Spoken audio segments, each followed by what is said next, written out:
Welcome back to RotoQL U. This episode, we're going to be talking about stacking, what it is, and when to do it.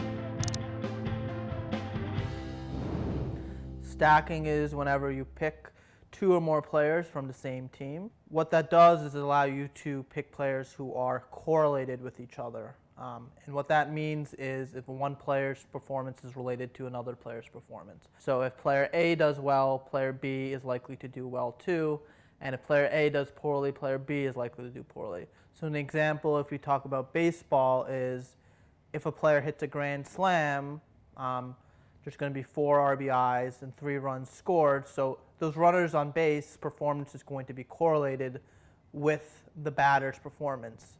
So if you had both of those players in your lineup, not only would you get the 4 RBIs and 1 run, but if you had the other players, you're going to get those 3 additional runs. So in that situation, we're going to have correlated performance, and you'd really get a lot of upside if a grand slam like that happened. Let's take a look at an example from the NFL. One of the pros of stacking is it really allows you to maximize your upside. So if you're picking Tom Brady on your lineup and you wanted to stack him, you would likely stack him with Rob Gronkowski, which is a very common stack, which is to stack a QB with his top wide receiver, top pass catcher. So in this situation, if Tom Brady throws a touchdown to Rob Gronkowski, you're going to get a passing touchdown and a receiving touchdown.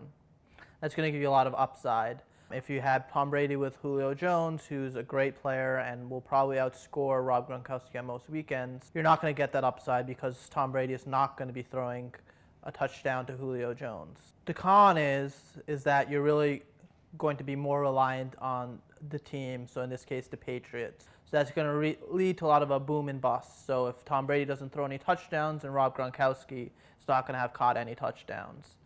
Whereas Julio Jones could have a great game, which is really unrelated to how Tom Brady is performing. So that situation where Tom Brady underperformed is really going to sink your chances of having a winning lineup. To win a GPP or a tournament, you're going to need a lot of upside. So when you're competing against tens of thousands or thousands of other teams, you really want to have a lineup that takes risk, and what that means is you want to have lineups that have maximized the correlation between their players. So that really allows your lineup to get a really high ceiling, and in the situation where one player goes off, it's likely that the other is going to really overperform as well. So in a sport like NFL, that means taking the QB with the pass catcher. In a sport like MLB, that means taking multiple hitters from the same team. And then in hockey, that will entail picking multiple players from the same line. In cash games, having multiple players from the same team is going to have added risks to your team because if one underperforms, it's likely that the other is going to underperform. So this is not a situation where you really want to take a lot of risks because it's a cash game. So this is going to be a situation where you really don't want to stack. In a GPP, you're going to want to take riskier plays, stack, whereas in a cash game, you're going to not stack and take much safer plays because only the top half is going to get paid.